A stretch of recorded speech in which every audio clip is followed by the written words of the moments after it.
Minha gente, eu sou a Natácia e você está no Perguntas e Respostas e hoje a gente vai conversar sobre algumas dúvidas que vocês têm sobre a questão da sensação de estar parado no lugar e de que a pesquisa não está rendendo. Então você trabalha e não sai do lugar. Como é que a gente pode resolver de uma certa forma essa questão?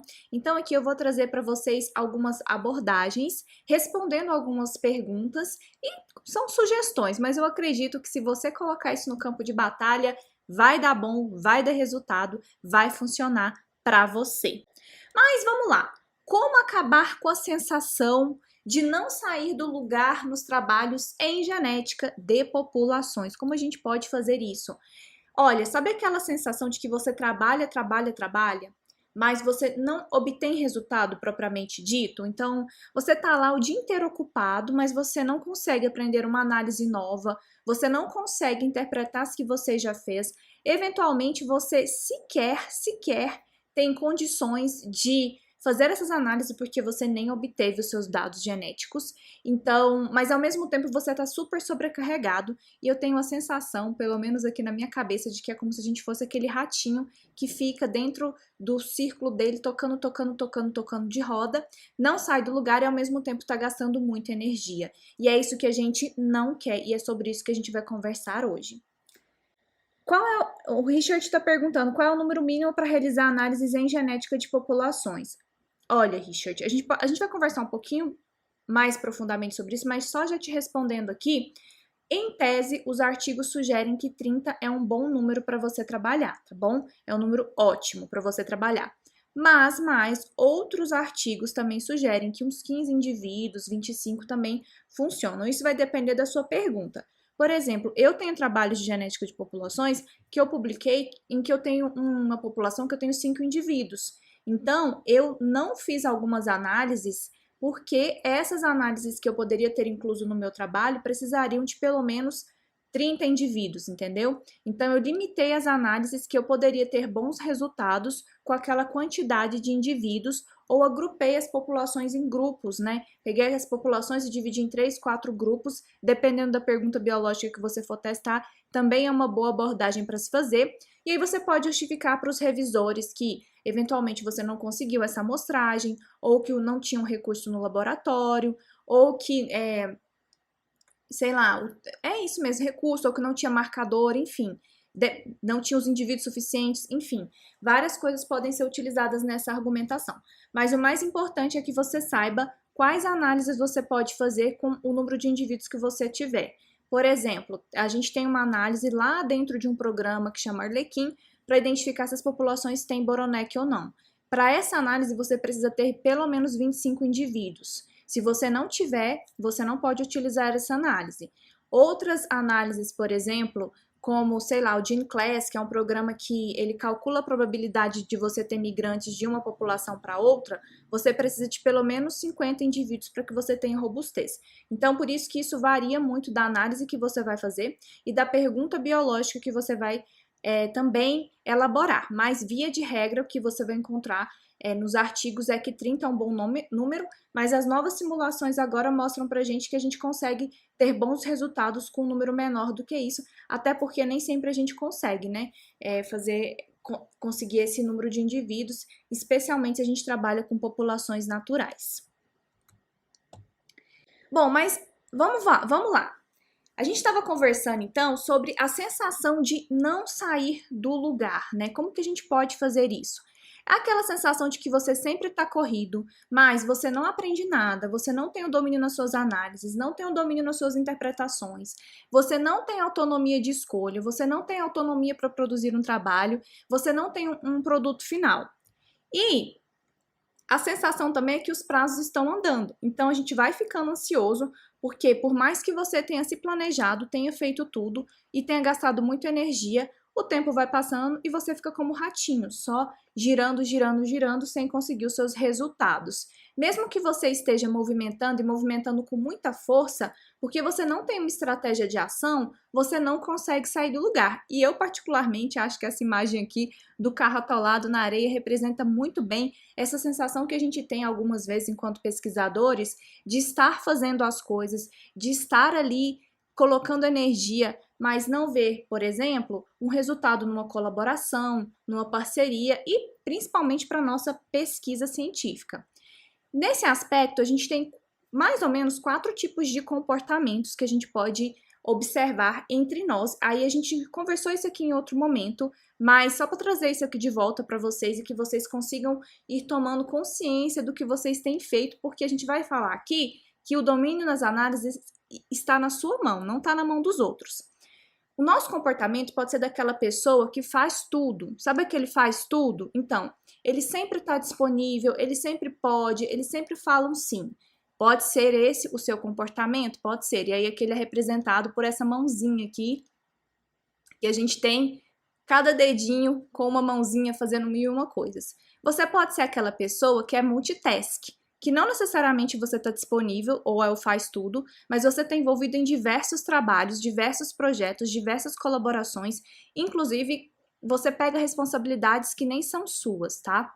Pode ser que você seja uma pessoa que não está com um projeto definido, e aí isso gera também uma pressão, uma ansiedade, porque não decide, não decide, não decide, o tempo vai passando e você pensa, sai do lugar? Não sai do lugar. Ou você tem um projeto, mas você não conhece os processos. A gente conversou sobre isso. De toda forma, seja qual é o comportamento que você tenha, fato é, se você não mudar a sua estratégia e se você sente que você está sobrecarregado, que você não consegue ser produtivo, que você não consegue aprender novas análises, que seu trabalho não vai para frente, você tem que mudar a sua estratégia, porque senão vai dar muito ruim. Você não vai conseguir, com esse sobrepeso, ter novas ideias, ter novos insights, não vai conseguir também o seu domínio nas análises, muito menos nas interpretações dos seus dados genéticos. Aí eu quero trazer para vocês aqui, antes de propriamente responder as perguntas, uma estratégia que eu fiz para a gente pensar aqui em como a gente pode argumentar com pessoas que nós lidamos para que elas colaborem conosco nessa jornada de, digamos assim, tirar um pouco desse peso que sobrecarrega. Então, olha só, o que a gente tem que pensar quando você está trazendo análises em genética de populações? A gente tem um fluxograma. E eu quero que vocês pensem em marcos. Por quê? Quando a gente vai conversar, por exemplo, suponhamos que você tenha um orientador que ele não, digamos assim, ele não te auxilia na tomada de decisões, o seu projeto está às moscas, você não consegue ir para frente, você vai de um lado, vai de outro e você não tem o apoio dessa pessoa.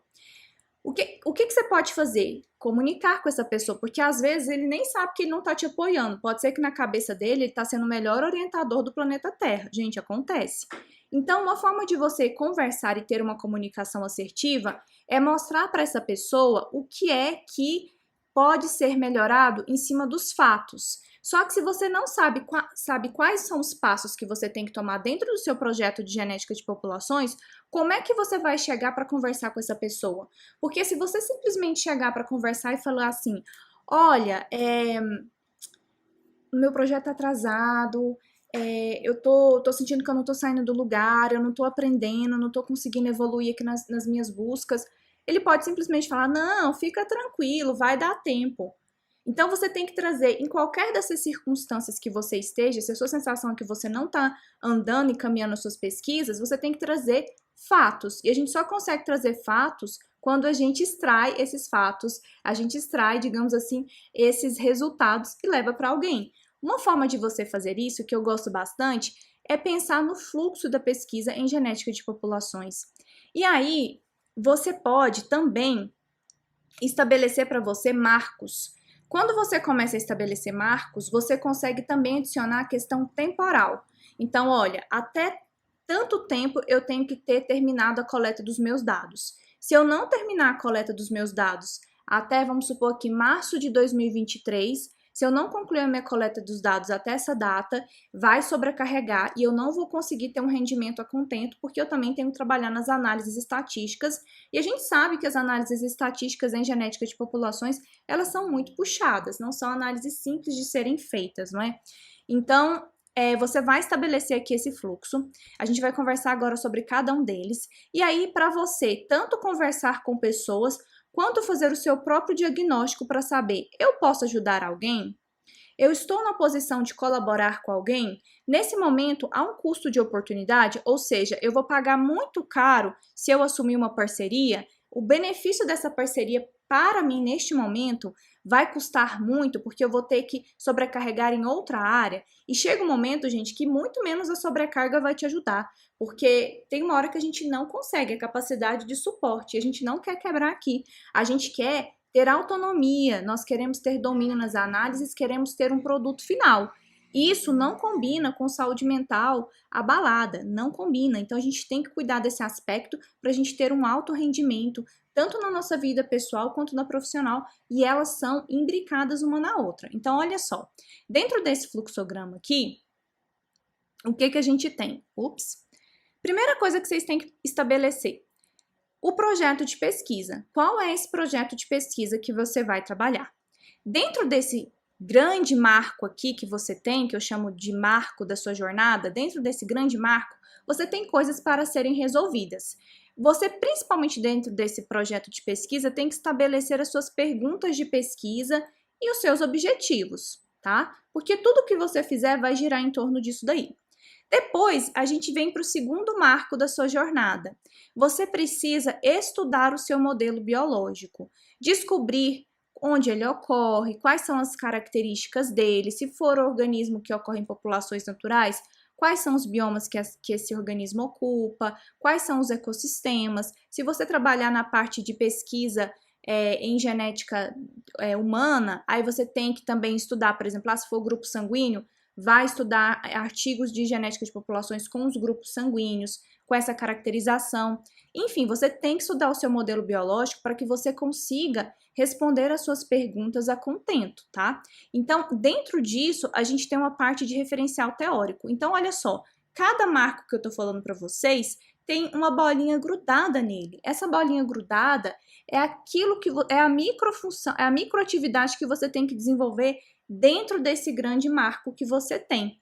Depois a gente vem com a parte de amostragem, o marco da amostragem. O marco da amostragem, você tem que ter a sua coleta, tá? Talvez atividades de campo, se você não tiver isso já coletado no seu laboratório, os indivíduos que você vai trabalhar, ou se você trabalha com paciente, você precisa ir no comitê de ética e fazer uma avaliação se você pode começar ou não o seu projeto. Então tem toda uma burocracia aqui nessa parte. Depois a gente vai para nosso marco laboratório. O marco laboratório é uma caixinha de surpresas, porque nunca sabemos o que pode acontecer ali dentro. Você tem que extrair o seu DNA, você tem que selecionar qual marcador microsatélite você vai trabalhar, precisa padronizar esse marcador, porque não é só porque o marcador existe que você vai utilizar e vai estar tudo lindo, maravilhoso, perfeito. Não vai, você precisa fazer essa otimização do marcador. Depois você tem que genotipar. Algumas espécies é um pouco mais demorado fazer a extração de DNA. Então, assim, aqui é um momento que, se você puder andar rápido aqui, é muito aconselhável, porque aqui é a obtenção do seu resultado, do seu dado, mas você precisa analisá-lo aqui. E essa parte de análise estatística e interpretação, com certeza, vai ser a parte mais intensa do seu trabalho. E essa aqui é a parte negligenciada do trabalho. Porque o pessoal sempre pensa assim, na hora que eu tiver os meus dados genéticos, beleza, deu bom, deu tudo certo. Não deu, tá? Isso aqui é só uma pontinha. Você não consegue ir pra frente sem essa parte aqui, entendeu? Só que geralmente a gente vai com essa parte de laboratório adiante, mas deixa as partes de análises estatísticas e de interpretação de lado. E aí, por fim, a gente tem um produto final. O que é um produto final? Seja um artigo, a defesa, um relatório, uma prestação de conta, um processo de orientação. Esse aqui, então, seria a estrutura que a gente pode levar para as pessoas, tá? E para você mesmo identificar e fazer um autodiagnóstico se você pode ou não utilizar isso aqui para você. O que você vai fazer dentro de cada uma dessas bolinhas aqui? Eu vou pegar o marco da análise estatística, tá? Dentro de cada marco desse aqui, você tem uma bolinha. E aí você vai pegar essa bolinha e você vai definir dentro dessa bolinha quais são os marcos que a gente vai ter na nossa jornada, porque cada um daqueles itens que eu falei para vocês, eles têm passos para serem feitos, não é?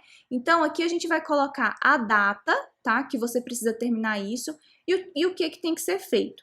Com isso, a gente tem um diagnóstico, tá? Do nosso trabalho de genética de populações, a gente tem o tempo, a gente tem uma confiabilidade em aceitar ou não aceitar propostas e a gente consegue ter uma visão geral daquilo que tem que ser feito. Quando você tem uma visão geral do que tem que ser feito, fica muito mais fácil você não ter a sensação de não sair do lugar. Por quê? Você vai ticando. Então, quando você tem para cada uma dessas bolinhas as ações que você tem que fazer, à medida que você vai terminando, você vai ticando aqui, mostrando que isso aqui foi concluído, e aí você tem a sensação, não só a sensação, mas você tem a produção, isso de forma visual funciona muito bem pra gente, de que as coisas estão funcionando. Isso aqui é bem interessante.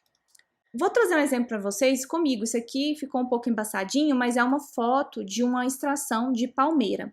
Quando a gente vai extrair DNA de palmeira, no meu caso, algumas vezes eu precisava extrair do caule, porque a palmeira é muito alta, então eu tinha que pegar o caule. E eu tinha que macerar esse material no cadinho, com nitrogênio líquido. Isso era gelado pra caramba, sabe? E eu tinha que ir no cadinho, porque algumas pessoas até fazem a extração de plantas com beads, que seria uma parte mais automatizada, só que não tinha como, eu não conseguia extrair DNA se eu não pegasse, então, o pedacinho da madeira lá e macerasse com nitrogênio líquido. Agora vocês imaginam fazer isso para 400, 500 amostras e tinha que ficar um pozinho assim. Se ficasse com a fibra, não, eu não conseguia extrair o DNA.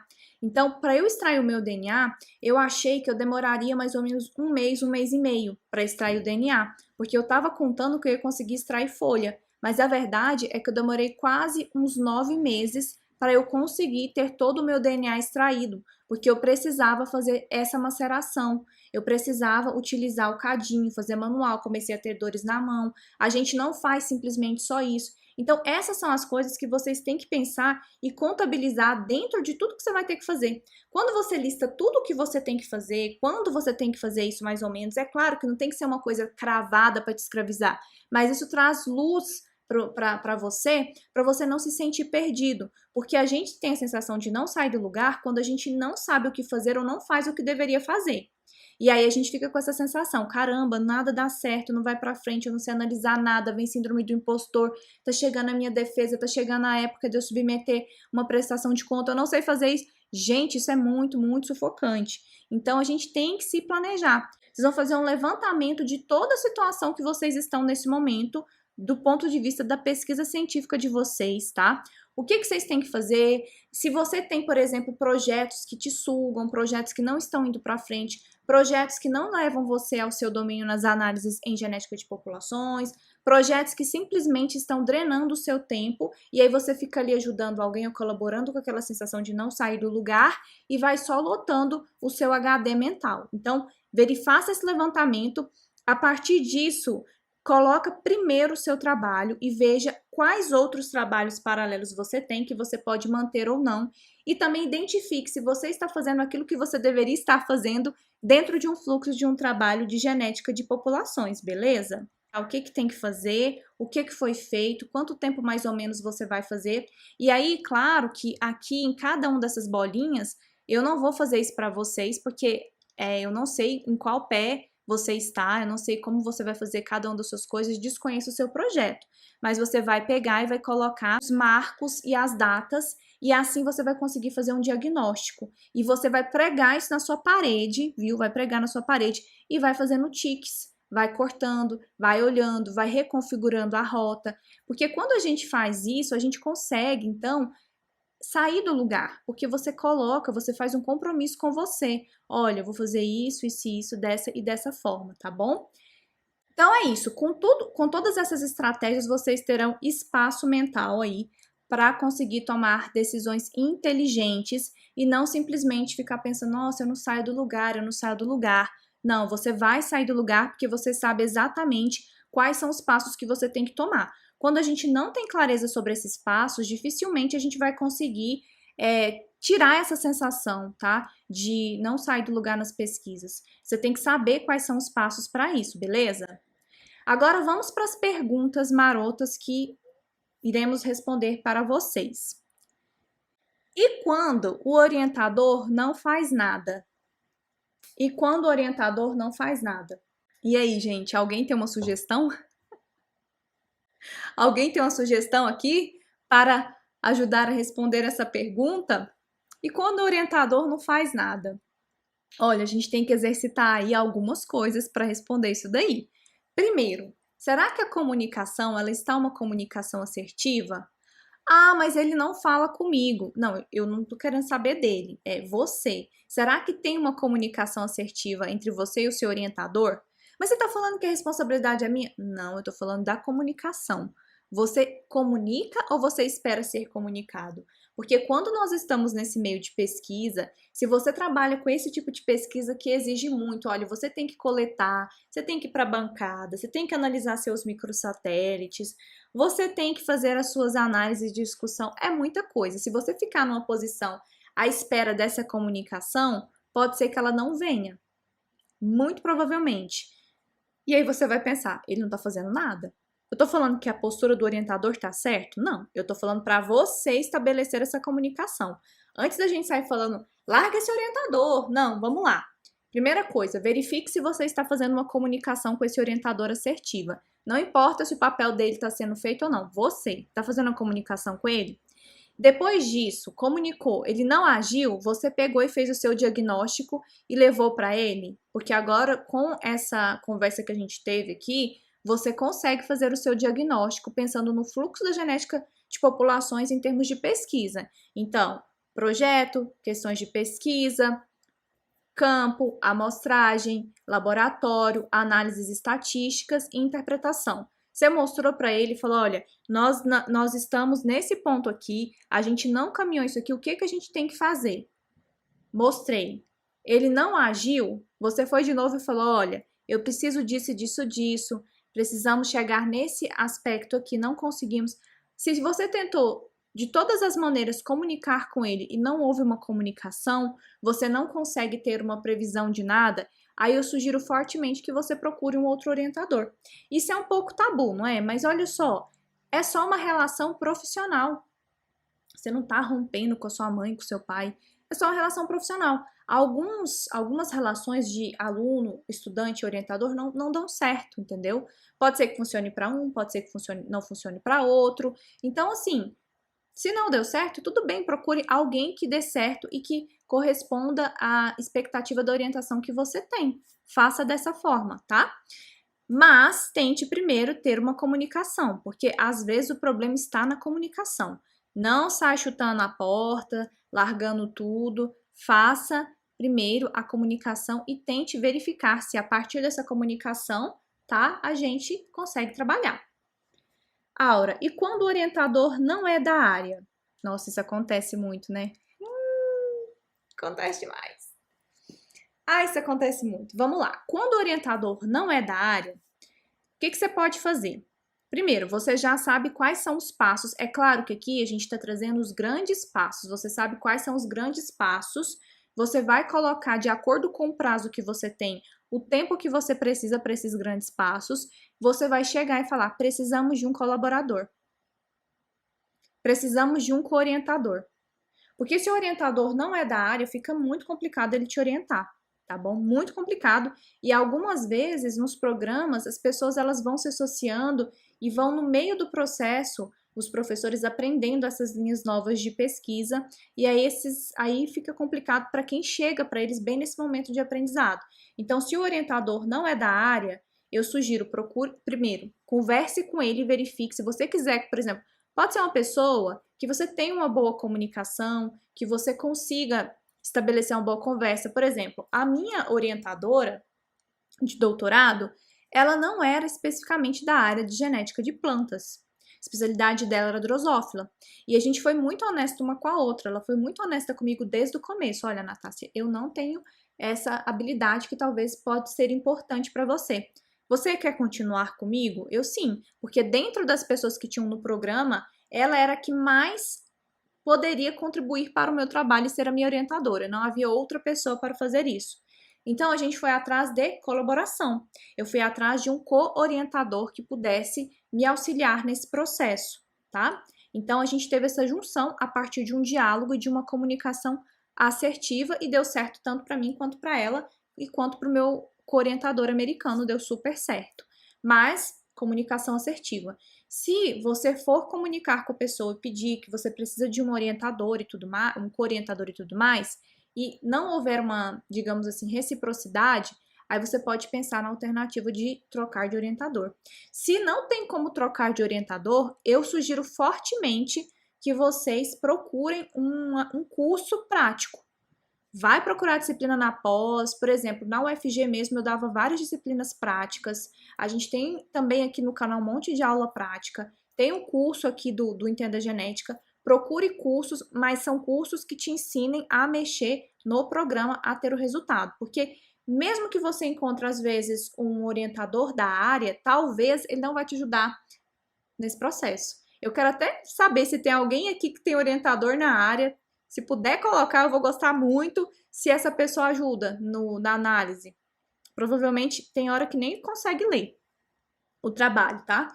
Então a gente tem que, por isso que eu luto tanto aqui pela autonomia de vocês, porque com a autonomia de vocês, vocês vão conseguir crescer muito enquanto pesquisadores, e por isso que eu bato tanto, vocês vão cansar de me ouvir falar, domínio nas análises em genética de populações e interpretações, porque quando você tem isso, quando você tem esse DNA, o que acontece? Você não fica refém da mão de ninguém, tá? Não fica. Você consegue ir caminhando com as próprias pernas. Ah, então você tá falando que é para você não depender de ninguém, que você tem que ser sozinho. Não, não tô falando isso. Eu tô falando que você tem autonomia para você caminhar e que você não depende da oscilação do outro. Você pode fazer colaboração, você pode ter uma troca com outras pessoas, mas o seu desempenho, o seu trabalho vai estar só na sua mão. É você que vai ter essa capacidade. Então, tem que ter aí uma análise de custo de oportunidade.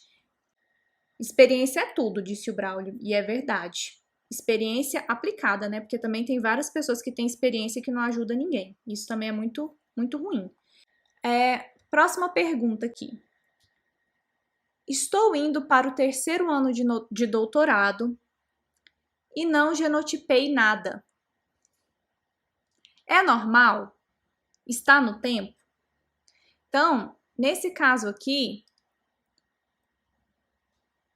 a pessoa tá no terceiro ano de doutorado, talvez ela tenha, sei lá, 4 anos de doutorado e não genotipou nada. Se isso é normal e se tá no tempo. Ó, essa pergunta é bem relativa porque pode ser que você tenha tido dificuldades em função da pandemia. Esse momento que a gente está voltando às nossas atividades, galera, é um pouco sensível isso, entendeu?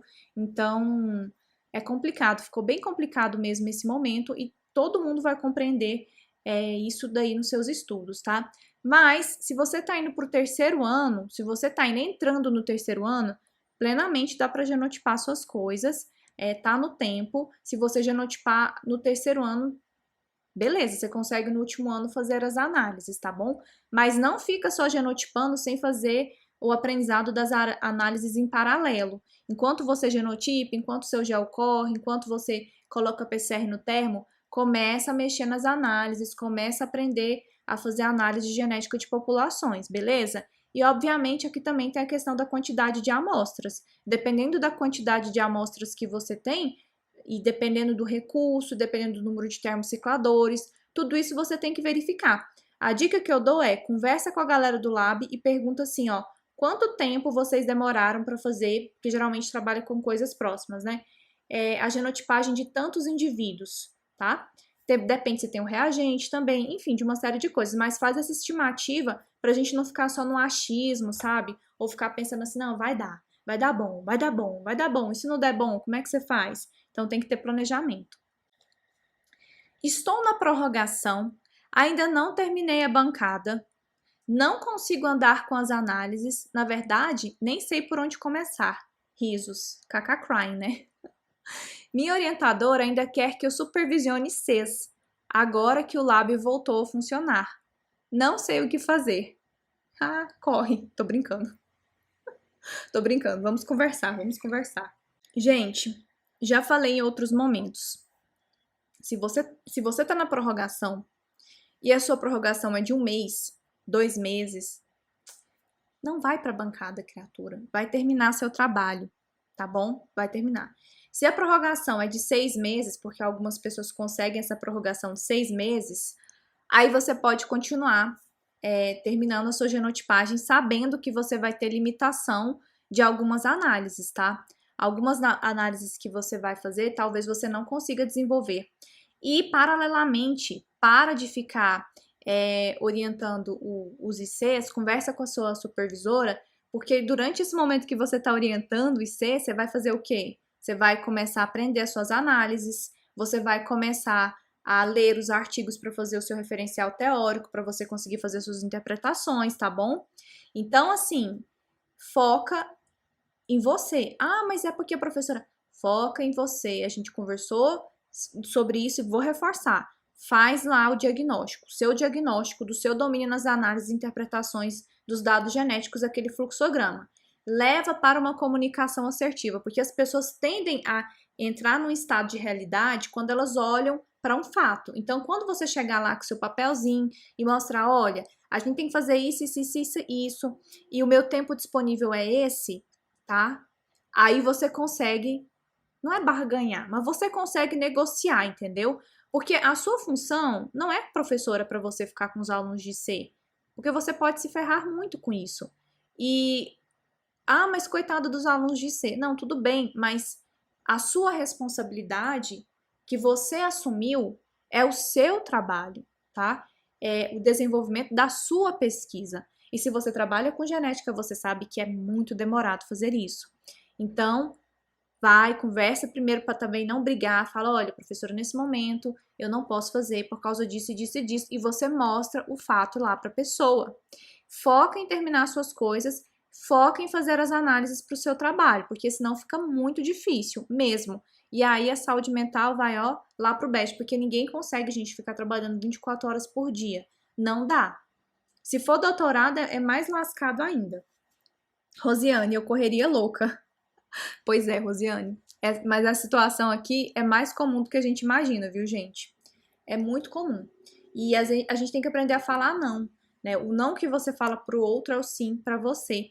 Principalmente porque, eu não sei vocês, mas eu não gosto de assumir um compromisso que eu não escolhi, entendeu?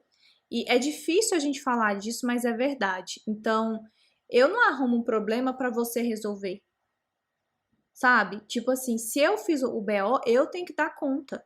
Então, quem vai resolver o seu? É muito ruim quando os outros fazem compromisso para você resolver. Então, se a pessoa pegou aluno de iniciação científica, eu sinto muito, ela que tem que resolver. Ah, mas eu tenho que ter um ambiente colaborativo no laboratório. Sim, você tem que ter um ambiente colaborativo no laboratório, e eu realmente acredito que as pessoas precisam se ajudar umas às outras. Mas você não é responsável pelo trabalho dos outros e você é responsável pelo seu. Então, nesse momento, você vai ter que fazer uma avaliação de custo de oportunidade. Qual é o custo que eu vou pagar agora em supervisionar ICs que não foi uma responsabilidade que eu peguei? Quando você tiver isso, aí vai ficar bem mais claro para você. Você não vai sentir culpa, não vai se sentir mal, vai chegar lá, vai resolver e falar: agora eu vou focar em terminar a minha tese ou a minha dissertação. Eu imagino que seja uma questão de doutorado. Eu nunca analisei, estou completamente perdida. Começo pelas análises mais difíceis ou pelas mais fáceis? Eu acho, agora que vai uma sugestão para você. Não significa que é o certo nem que é o errado, é uma sugestão. Análises mais difíceis, elas demandam muito tempo, tá? Computacional. Isso aqui vai depender se você está no final do seu trabalho, tá? Sei lá, do que você está fazendo, se é mestrado, doutorado, se é TCC, se é especialização, ou se você é um professor que está fazendo algum projeto. Então, assim, você tem que ter em mente que tem algumas análises que vão demandar mais tempo. Como que eu começaria? Eu começaria pelo processamento dos dados, tá? O processamento dos dados não necessariamente corresponde às análises mais fáceis, tá? Não corresponde. Porém, ela tem que ser feita, tá? Então, por isso que eu tô falando que não é um critério de ser mais fácil ou ser mais difícil. Então, começaria pelo esse processamento dos dados. No caso dos microsatélites, verificar a integridade dos... Primeiro, analisar no Ginmapper, ou se você genotipa em gel de poliacrilamida, fazer a genotipagem em gel de poliacrilamida. Depois, verificar a integridade dos dados, beleza? Aí, depois disso, eu iria para a parte de análises em diversidade genética, caracterização mesmo, tá? Eu não iria para análises mais complexas, porque a inteligência que você vai sedimentando, a sua inteligência de análise, né, de escolha, que você vai empilhando, ela começa com a base. Se você vai para o complexo direto, pode ser que dê um tilt aí na sua cabeça. E aí você vai o quê? Você vai simplesmente perder os processos de construção de aprendizado. Então, se você está perdida, começa processando o dado, depois você vai fazer a caracterização desse dado, aí você vai verificar, está em equilíbrio de Hardt-Weinberg, qual que é a diversidade genética, então heterozigosidade esperada, heterozigosidade observada, endogamia, faz a caracterização desses micros, número de alelos, por locus, se a porcentagem de locus polimórficos, número de alelos privados, número efetivo de alelos, riqueza alélica, faz essa primeira parte e depois você parte para as análises mais complexas. Aí a gente pode partir, por exemplo, para um structure, depois do structure, outras mais, beleza? Mas eu começaria sempre da base para o mais complexo. Eu começaria do processamento dos dados para depois ir para a análise propriamente dita que vai te dar aí as suas respostas para suas interpretações. Minha amostragem é DNA humano. Eu ainda não consegui aprovação do comitê de ética e o tempo está passando. Será que começo antes deles emitirem? Não vai começar antes de emitir. Não faça isso. Olha, às vezes a gente pensa, não, eu vou começar porque vai emitir mesmo, né? Não faz isso não, principalmente quando é DNA humano, não faça. Olha, eu trabalhava com Palmeiras, era na faculdade de medicina e eu precisei entrar com o pedido no comitê de ética para eu fazer a pesquisa. Faz parte. Então, o que você vai fazer? Se as pessoas não te respondem, liga lá. Conversa com o pessoal. Porque algumas vezes, gente, de verdade, pode acontecer do seu pedido, ó, tá lá embaixo, as pessoas nem verem isso, você tá lá esperando e achando que a galera tá enrolando, quando na verdade eles nem viram. Mas isso é um absurdo, tá? Mas vai prejudicar você. Então você vai lá e liga e comunicação assertiva para ter também o domínio das análises. Vocês estão vendo que esse domínio das análises é muito mais amplo do que simplesmente apertar botões, né? Não é só apertar botões. Então tem que ter sim essa aprovação do comitê de ética, beleza? Para você começar. Enquanto isso, no buraco do tatu, como diria os livros de história, o que você vai fazer? Você vai começar a levantar literatura, os trabalhos em genética de populações humanas, você vai começar a verificar quais análises você vai fazer, porque a gente fica tão preso nessa obtenção dos dados, da obtenção dos dados, que a gente não para pensar que tem outras coisas que orbitam a obtenção dos dados e vai ficar em cima. Gente, ó, meu prazo, olha, se isso acontecer, pode ser que eu reprove. Sempre tem como a gente conversar. Então, não comece antes de ter essa aprovação. E essa aprovação não demora muito, viu? Porque eles têm um prazo para emitir isso pra gente, tá bom? E se você trabalha com genética de populações humanas ou com material genético humano e você não sabia disso, já dá um jeito de ir lá no comitê de ética e ter aprovação do seu projeto. Porque eu já vi várias pessoas que não sabiam disso, já estavam com a sua pesquisa lá na frente, tiveram que parar e esperar a aprovação de comitê de ética e algumas revistas científicas, inclusive, não aceitam publicação se você não tiver o termo, tá? De consentimento, se for com o paciente, ou o termo, né, de aprovação no comitê de ética. Quais análises você acha que são importantes inserir em um trabalho de genética de populações? Não saio do lugar porque não sei nem que análise fazer. Olha, vai eu de novo falar, depende da pergunta biológica que você tem. Não tem como eu falar assim, insere essa análise aqui se eu não sei qual que é a sua pergunta, né? Aí eu vou ser negligente, eu não posso fazer isso. Mas análises importantes que você tem que inserir no trabalho de genética de populações, vamos lá. Integridade dos dados genéticos, você tem que verificar isso, então. Desequilíbrio, se tem desequilíbrio de ligação, se tem presença de alelos nulos, se tem presença de stuttering. Depois, caracterização da diversidade genética. Toda a caracterização, heterozigosidade esperada, observada, coeficiente de endogamia. Verificar se as populações estão em equilíbrio de Hardy-Weinberg, tá? Caracterizar também os locos. Isso aí é o básico básico. A partir disso eu já não posso mais sugerir, porque eu não sei qual é a pergunta biológica, mas eu acho que isso daí já dá um bom norte para vocês. Gente, é complicado, não é? Vocês passam por alguma situação que vocês querem sair correndo, arrancando os cabelos, ou tá tudo certo, suave na nave? O que vocês me contam aí? Eu quero saber, quero ler aqui de vocês, se tá tranquilo, se com essas dicas vocês estão ficando mais tranquilos e tranquilas para as tomadas de decisões. Vão me contando aí. Eu aprendi uma coisa com meu irmão, que eu achei muito legal e eu quero compartilhar com vocês, porque nós somos muito visuais, né? Então, quando a gente tá com essa sensação de estar parado no lugar, de não sair do lugar, além disso tudo que eu falei para vocês do diagnóstico, você pode fazer uma estratégia. Você olha para o seu projeto e pensa nele como um quebra-cabeça, tá bom? Nossa, mas como assim? Você tá ficando doido? Não, vocês vão entender. É super legal isso que ele me ensinou. Então, o que vocês vão fazer? Vocês vão pegar, escrever aqui num quadrado, numa folha, desenhar, fazer o que você achar que faz sentido para você. O que seu projeto tem que ter? Então, por exemplo, se você tem que ter aqui coleta, você vai colocar coleta. Aí você vai colocar tudo que vai compor o projeto de vocês, tá?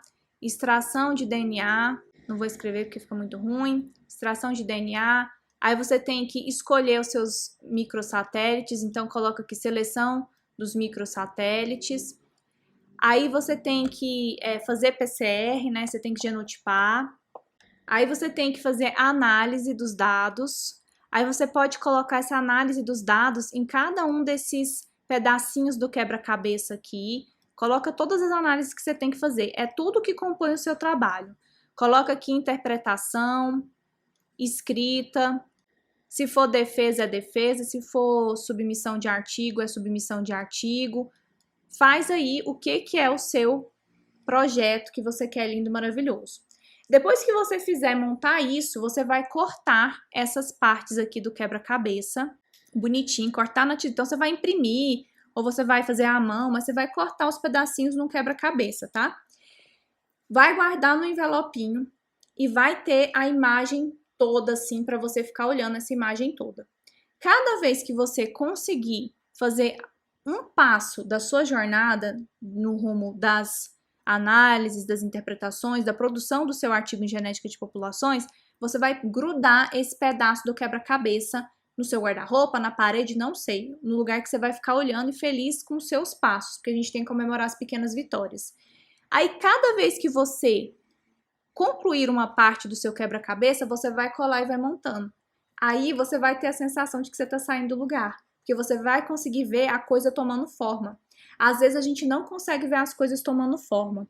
Então, você pode dividir isso da forma que você achar melhor. Não divide peças muito grandes não, porque se são peças muito grandes, a gente vai ficando desestimulado, demora muito. Então, faz pedacinhos menorzinhos, peças menorzinhas, etapas menores. Por exemplo, selecionar pergunta de pesquisa, seja um pedaço do seu quebra-cabeça. Selecionar marcador microsatélite, ler um artigo por semana, faz essas coisas assim e aí você vai montando. Então, quanto mais você vai avançando, avancei, vou lá, grudo um pedacinho da peça do quebra-cabeça. De repente, isso vai tomando forma e você vai falando, nossa, tá perto, tá perto, tá perto. E aí você vai ficando animado, empolgado, porque às vezes a gente fica só digitando, fazendo papel, dando checklist, mas a gente não vê quantas coisas a gente faz.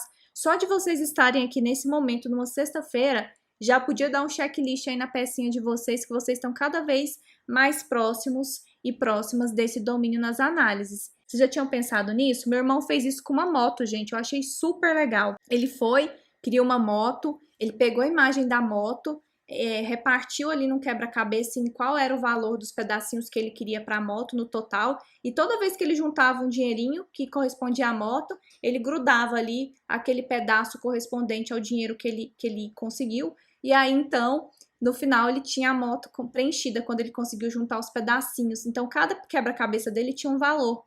Eu achei tão legal essa forma como ele colocou as coisas para chegar no objetivo dele, que eu falei, nossa, isso pode ser muito legal para quem também tá na jornada científica, né? Pra gente não ficar tão no abstrato, pra gente realmente fazer a materialização do que a gente tem feito e conseguir visualizar quanto a gente tá andando nesse sentido. Eu achei muito bacana essa ideia dele. E aí, meu povo, é o seguinte, sempre pense que tem tempo para mudança. Você pode mudar absolutamente tudo. O tempo não está contra você, ele está a seu favor. Então, se você fez uma avaliação e acha que tem que modificar alguma coisa, colocar um pouco mais de tempo para uma análise, reduzir para outra, incluir uma abordagem, excluir outra, tirar uma parceria, fazer outras parcerias, faça. Você tem essa autonomia de tempo, você tem isso dentro do seu campo de ação, das suas possibilidades. Então, nesse momento, eu espero que você, olhando para esse computador aqui, pensando em tudo que você tem aí de peso, entre aspas, tá? Você esteja saindo aqui dessa conversa com essa imagem aqui do computador. Leve, tá? Sabe? Deixando só aquilo que realmente importa. De você levantar o que você tem, o que pode ser bom ou não ser bom para você, mas não com base em achismo, com base numa análise criteriosa daquilo que você tem que fazer na sua pesquisa em genética de populações. Não cabe o que não vai te levar ao domínio nas análises, nas interpretações, porque é isso que vai levar você para sua defesa, para a publicação do seu artigo, para a orientação de um aluno, para o seu desenvolvimento de pesquisa.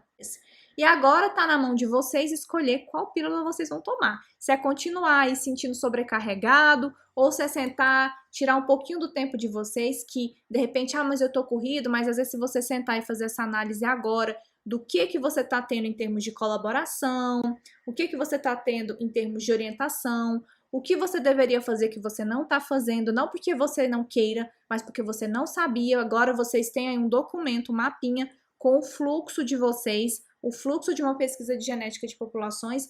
Você tem plena capacidade de tomar sua decisão agora. Se você parar e separar um tempo para fazer esse inventário do que está atrapalhando o seu domínio nas análises e nas interpretações dos dados genéticos, se você tirar esse tempinho, lá na frente você vai agradecer, tá bom? Porque é uma higienização que você vai fazer agora que vai te ajudar a respirar melhor e ter autonomia e domínio nas análises e nas interpretações de dados genéticos.